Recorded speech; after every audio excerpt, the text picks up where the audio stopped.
অচিনপুরের মানুষ আমরা পুরাই ডিজিটাল, কথা কাজে ফাটাফাটি হিট লালে লাল। মোহনেতে প্রেমের আগুন জ্বলে রে বড় যে দ্বিগুণ, আকাশে বাতাসে নাচে ফুকানের তাল। অচিনপুরে চলে রে ভাই ঝাঁকানাকা তাল, রং তামাশার রঙে রে মন বড় বেসামাল। অচিনপুরের মানুষ আমরা পুরাই ডিজিটাল। ভাই আপনি তো বিরাট এক জ্ঞানের কথা বলছেন, বিরাট টুপ টুপ টপাস পুটপুট পটাস। তো তোর কি ধারণা আমার কি জ্ঞান বুদ্ধি কম? অবশ্যই জ্ঞান আছে ভাই, তবে মনে রাখেন বুদ্ধিতে যেন আবার প্যাঁচ না লাগে, কারণ যারা বেশি জ্ঞানী তারা আবার পাগল হয়ে যায়। কিছু বোঝাতে চাচ্ছিস মনে হচ্ছে। জি না ভাই, আমি কি বুঝামু, সত্যি কথা বলতে কি আমি কম বুঝি, এটা আবার কাউরে কইেন না ভাই। অন চলেন বাজারে, চলেন আপনার চা খাও। হঠাৎ করে চা খাওয়াতে চাচ্ছিস কেন? ঘটনা কি? ঘটনা আছে মঙ্গা ভাই, আগে বাজারে চলেন, চা খাইবেন, তারপর শুনবেন, তখন শুনতে ভালো লাগবে। চলো দাদা একটু ধর ধর ধরে উঠো, অনেকক্ষণ বসে থাকতে থাকতে পা লেগে গেছে। হয়েছে এটা বুঝেন, অত বয়স হয়নি। বুঝাই যাচ্ছে।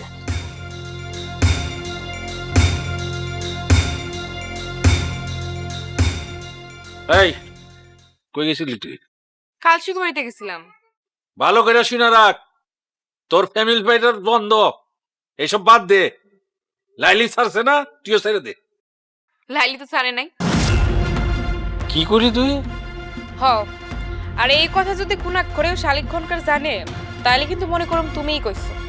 এই কি কইতাছস উল্টা পাল্টা? হ, এই কথা তুমি স্যার আমরা কাউরেই কই নাই, কেউই জানি না। লাইলিরে আসলে আমরাই সাইড করে রাখছি। ভালো কথা, লাইলিরে যখন সাইড করে রাখছস, তুইও সাইডে থাক। না, তাতে করে যদি তুমি এখন আমার বাড়িতে রাখতে না চাও, তাহলে নাই রাখতে পারো। আরে তোর কি মাথাটা খারাপ হয়ে গেছে? তুই পাগলের মতো এইসব কি কইতেছস? তুই বুঝতে পারতেছস না শালিক খন্দকার এটা চাইতেছে না। কেন চাইতেছে জানো না? বুঝো না তুমি? আমাকে কারণে তো ইচ্ছা মতো শালিক খনকার কোনো কিছুই করতে পারতেছে না। 2 দিন পর তো তার বউয়ের কলেজে ভর্তি করানো নিয়ে কথা তুলো। আরে তার বউর তো অবৈধভাবে কলেজে ভর্তি করাইছে, এইটা নিয়ে তো অবশ্যই কথা তুলো। আরে মা, তোর বুঝতে হবে তো, এইসবের মধ্যে তুই যাইস না, বিপদে পড়বি। একটা জিনিস চিন্তা করে দেখ, তোর পিছে কেউ নাই। পিছনে নাই, উপরে তো আছে, আল্লাহ আছে। আর তিনি থাকলে কিছুই লাগে না। না লাগুক, আমি মা তোরে কোনো ঝুঁকির মধ্যে যাইতে দিব না। শালিক খন্দকার এর মধ্যে আমারে কয়েকবার ফোন করছে। ফোন করে নাই, ওই বধূ কন্ট্রাক্টরে তোমার কাছে পাঠাইছিল। তার তো খালি হাতে পাঠায় নাই, টাকা দিয়েই পাঠাইছিল। তুই কি কইতেছস? আমি বধুর কাছ থেকে কি টাকা নিছি? তোমার কথা জানি না, তো এই শালিক খনকার যে এই কাম করতেছে সেটা আমি শুনছি। যারা তার বিরুদ্ধে কথা কয় তা করে টাকা দিয়ে ট্যাগল করতেছে, আর বোর ভর্তি করতে যাতে অসুবিধা না হয় সেই দিকে কাজ করতেছে। তুই যে এরই কস, আমার কথা ফাইনাল। তোর ওই ফিমেল ফাইটার্স করা পুরোপুরি বন্ধ। এটা নিয়ে আরেকটা কথা কইলে তোমারে কইলাম আমার সন্দেহ হইব আব্বা। তুই তুই না আজমা কি বললি? আমারে তুই সন্দেহ করবি? হ, আর সেই জন্যই তোমারে কইতে চাইতেছি, এইটা নিয়ে তুমি এর কোনো কথা বাড়াইও না। ফিমেল ফাইটার্স কোনোদিন খারাপ কাম করে না, কোনোদিন খারাপ পথেও চলে না, সেইখান থেকে ফিরে আসা তো কোনো প্রশ্নই ওঠে না। আর শালিক খনকারের এই ফিমেল ফাইটার্স নিয়ে মাথা ব্যথা কেন জানো আব্বা? ফিমেল ফাইটার্স তো সঠিক পথে আছে, আর আমি যাই না শুই না ভুল পথে কেন যাবো আব্বা? আরে কি মুশকিল, আমি কি তোরে ভুল পথে যেতে কইতেছি? আমি খালি তোরে ওই ফিমেল ফাইটার্স ছাড়তে করতেছি। সারতে তো কইতেছে ওই শালিক খনকারের কারণে, আর এই কারণেই ফিমেল ফাইটার্স আমি সারুম না। নাজমা মা, তুই জিদ করিস না, জিদ করিস না। জিদ তো একটু করা লাগতাছে আব্বা, কারণ তুমি তো আমার শালিক খনকারের লগে আপোষ করতে কইতেছো, আর শালিক খনকারের লগে আপোষ করার জন্য তো ফিমেল ফাইটার্স গঠন করা হয় নাই। ঠিক আছে, তুমি যেখানে যাইতেছিলে স্যার আমার কোনো কথা কইও না, কথা কইলে কোনো লাভ হইব না।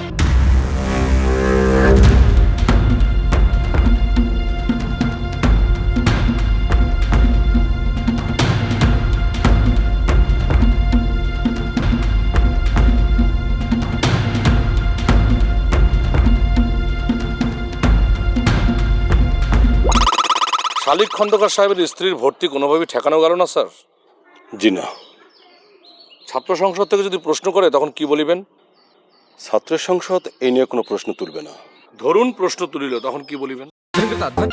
প্রশ্ন তুললেও কোনো লাভ হবে না, কারণ ব্যাকডেটে ভর্তি করানো হয়েছে। প্রশ্ন করলেও দেখানো যাবে লিলি খন্দকার সঠিক সময়ে ভর্তি হয়েছে, এতদিন ক্লাস করেনি। ও, তার মানে আপনারা হাটঘাট বাঁধিয়া তারপর নামিয়েছেন। উপায় নেই, এই চাপগুলো প্রিন্সিপালের উপর থাকেই। যদি কখনো আপনি প্রিন্সিপাল হন তাহলে বুঝতে পারবেন। দেখুন স্যার, আপনার জায়গায় যদি আমি থাকিতাম না, ফাইট করিতাম। আমার সে অবস্থা নেই, সাহসও নেই। আমি সুদূর চুয়াডাঙ্গা থেকে এখানে এসেছি। চুয়াডাঙ্গা আমার পরিবার থাকে, তারা সবসময় আমাকে নিয়ে টেনশনে থাকে। আশেপাশে যদি কোনো ভালো কলেজ থাকতো। আপনি কিছুই করিতে পারিতেন না। আপনি চারিত্রিকভাবে একজন নতজন চরিত্রের মানুষ। আপনি সারাটা জীবন সবার সঙ্গে আপোষ করিয়ে চলিয়াছেন। আপোষকামী মানুষদের আর যাই হোক, তাদের দিয়ে পরিবর্তন করা সম্ভব নয়। নিচে নামানোর চেষ্টা করছেন, তাই না? আমি নামাইব কেন? আপনি ইতিমধ্যে অনেক নিচে নামাইয়া ফেলিয়াছেন। অচিনপুর প্রেমানন্দ কলেজের কিন্তু একটা অপার সম্ভাবনা ছিল। সেই সম্ভাবনার দুয়ার না খুলিয়া স্রোতের শ্যাওলার ভিতরে আপনি ভাসিতেছেন। আপনি কি সম্ভাবনা দেখছেন আমি ঠিক বুঝতে পারছি না। আছে আছে, আপনি আগামীকাল ক্যাম্পাসে আসুন। ক্যাম্পাসে বসিয়া আপনাকে ধরিয়া ধরিয়া বুঝাই দেব কি কি সম্ভাবনা রহিয়াছে। ঠিক আছে, দেখেন কিছু করতে পারেন নাকি। আমি তো কিছু করতে পারলাম না, ফেল করলাম। ফেল বলিলে চলিবে না স্যার, আপনাকে পাস করিতেই হইবে। হাল ছাড়িলে হইবে না, কারণ আপনি হইতেছেন ক্যাপ্টেন অফ দ্য শিপ। কথায় আছে, হাল ছেড়ো না বন্ধু। আচ্ছা, আপনি কবির সুমন একটা গান শুনিয়েছেন, হাল ছেড়ো না বন্ধু, কণ্ঠ ছাড়ো জোরে। ঠিক আছে, চলুন। আমি আপনার সঙ্গে এখন যাইব না, আপনি চলে আসেন স্যার। যাবেন না? না।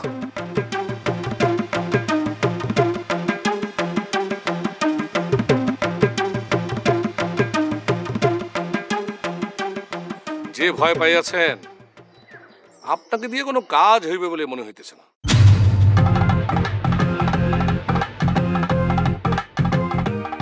আরে না না না, আমার কাম যেটা আমি ঠিকই করব। কেটা কি কইলো, কেটা কি করলো, এসব শোনার বা দেখার কোনো কাজ আমার না, বুঝছো?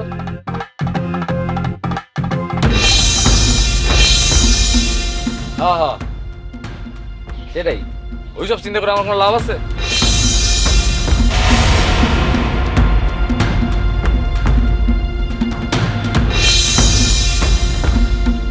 তুই অন্য কিছু কর, তোরে যে কামটা দিছিলাম।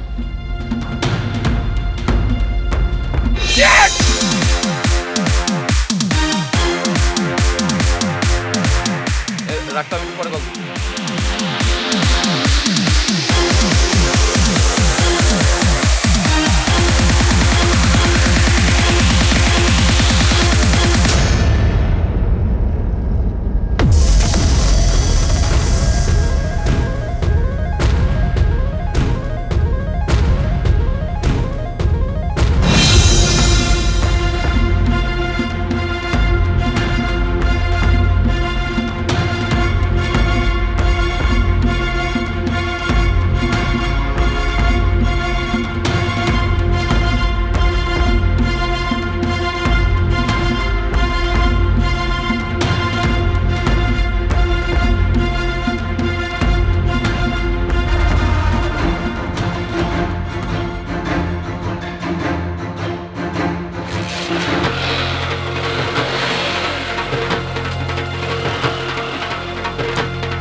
থামেন থামেন না, কথা আছে। আরে ভাই কি করবেন, তাড়াতাড়ি কন, আমার টাইম নাই। এত তাড়াতাড়ি কুমু গিললে, টাইমের কি হয়েছে আবার?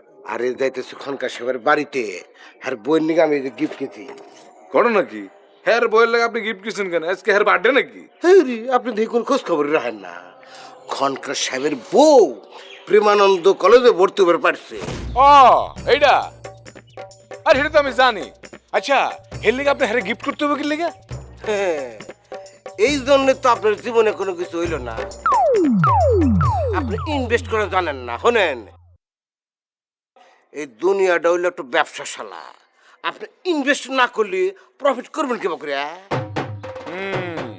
বুঝলাম, আপনি যেটা করছেন এটা বুঝলাম, কিন্তু আমার একটা জিনিস বুঝলাম তো, এই শালিক খনকারের বউরে গিফট দিলে আপনার লাভটা কি?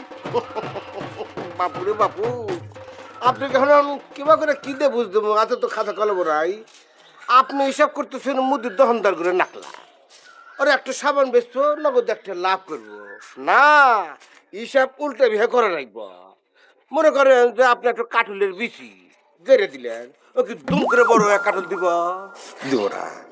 আপনি এবার দান ছিটে দিলেন, ওকে হাতে হাতে দান দিব না। তার নিকে অপেক্ষা করে নাইব। এই যে আজকে আমি শাড়িটা গিফট দিব, 6 মাস পরে এর লাভ নিব। তার মানে বুঝা গেল আপনি 6 মাস পরে আর একটা টেন্ডার নিবেন। আপনি বুঝছেন, এটা ঠিকই।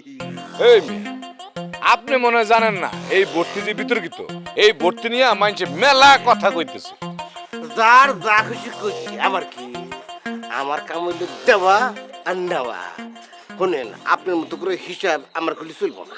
সাইডে আম করে কইলাম দিয়েন, সামনে কইলাম আমরাও হারামু। সত্যি?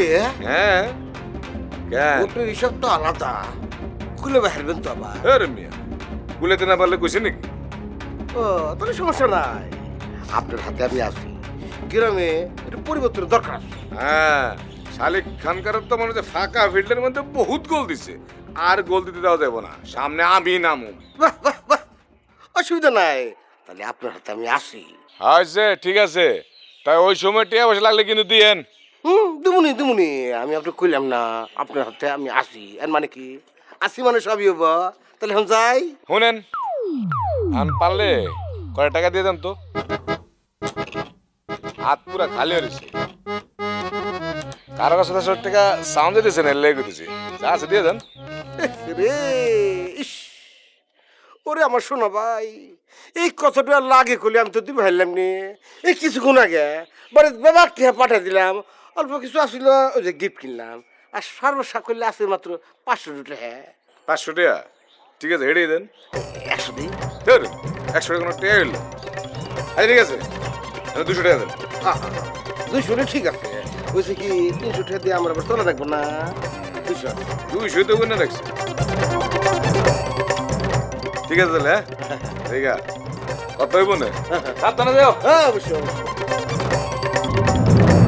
আলমারি অল্প জনে পয়সা গেছি, এই শয়তানটা যদি আমার মানি ব্যাগ চেক খুললো নে, তাহলে তো পুরো ধরা খেয়ে গেলাম নে।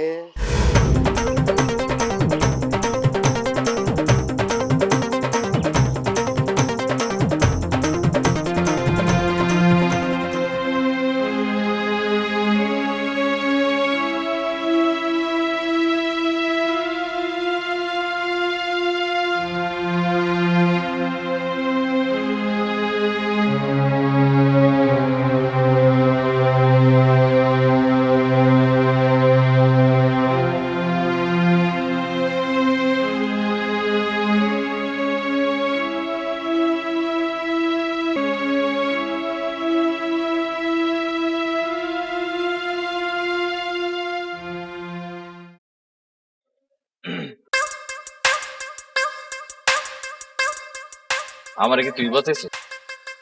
কে? আমি আপনার বাঁচাতে পারবো কেন? আপনি আমার কে দেন? মিছা কথা বলবি না। ঠিক করে রাখো। ঠিক করেই কইতেছি।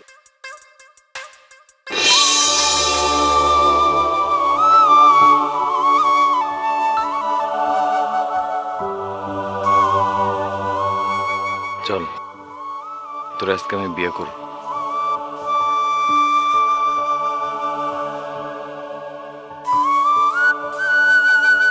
না, আমি কিচ্ছু চাই না, আমার কিচ্ছু লাগবে আপনি লাইলের কাছে লাথি খেয়ে আমাকে চাইছেন তাই না?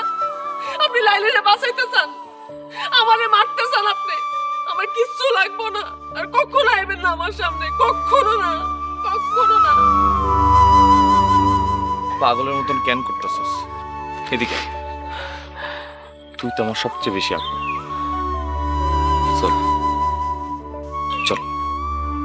ছাড়েন আমারে, কখনো ধরবেন না আমারে। দেখ, আমার লগে একদম জিদ করবি না, তাহলে কিন্তু একদম কোলে তুলে নিয়ে যাবো। আজকে সারা দিন তুই আমার সাথে করবি, ঠিক আছে? চল। ছাড়ে দেন আমার হাতটা, ছাড়েন। কইতেছে ছাড়েন, আমি যাইতেছি। খবরদার দৌড় দিবি না তো? না। ঠিক আছে, ছাড়লাম। অনেক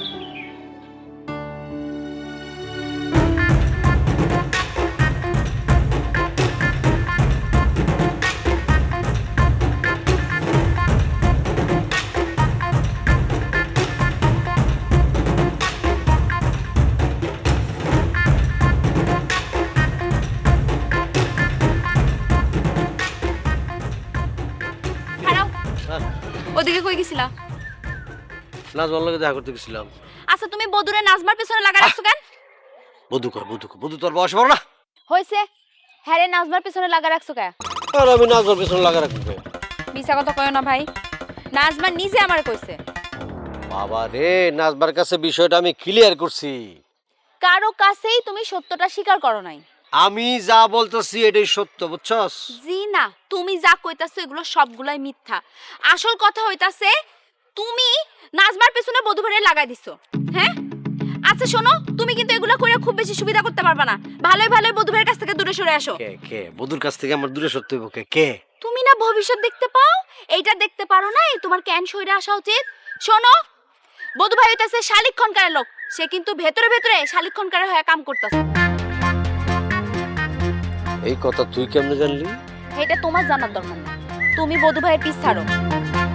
বধূ ভাই কইলাম তোমার বিরাট ক্ষতি করে দেব। আর একটা কথা, বধূ ভাইয়ের আসল ধান্দা হইতাছে তার শালিরে তোমার ঘরে গছানোর।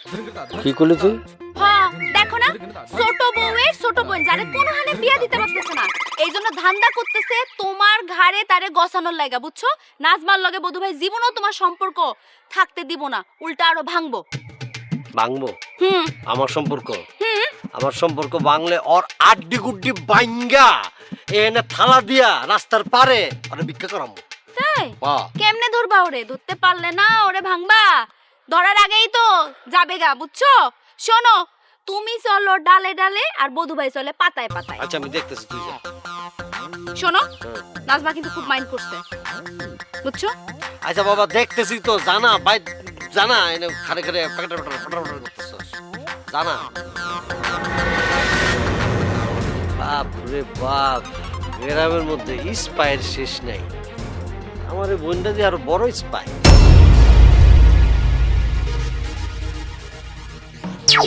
দারোগা সাহেবের কাছে যা। আমি যদি দারোগা সাহেবের লগে দেখা করি, আমার অ্যারেস্ট করবো না? আমি কতদিন ধরে পলাই রয়েছি। করবো না, তুই চেহারার মধ্যেই কেউ প্লাস্টার লাগাই যাবে। দারোগা সাহেবের কাছে গিয়া কবি সিরাজ কন্ট্রাক্টর তোরে আটকা রাখছিল, এই জন্য আপনার সাথে দেখা করতে পারি নাই। শুধুই আটকায় রাখে নাই, আটকায় রাখা আমার উপর শারীরিক নির্যাতন চালানো হয়েছে। মেশিন বাবুর উচিত কাল সেরে বিয়া করা। সেটা আপনি মনে গিয়ে কোন, সে তো ঝুলাই রাখছে বাবু ভাইরে। তোমার একটা কথা কই, ফিমেল ফাইটার সাইডে দাও, এই কথাই কইবেন তো? সুবিধা করতে পারবা না, জলে বাস কইরা কুমিরের লগে যুদ্ধ করে বেঁচে থাকা যায় না। তাই এত টেহে নাই তো? এই কথা আপনি আমাকে আগে কবেন না? আমাকে কইলি তো আপনি রাতের মধ্যে আমি টেহে দিয়ে দিলাম নিয়ে। দেন, অন দেন। হচ্ছে কি, এখন আসলে বেশি টেহে পকেটের মধ্যে না, কাল দিবনি।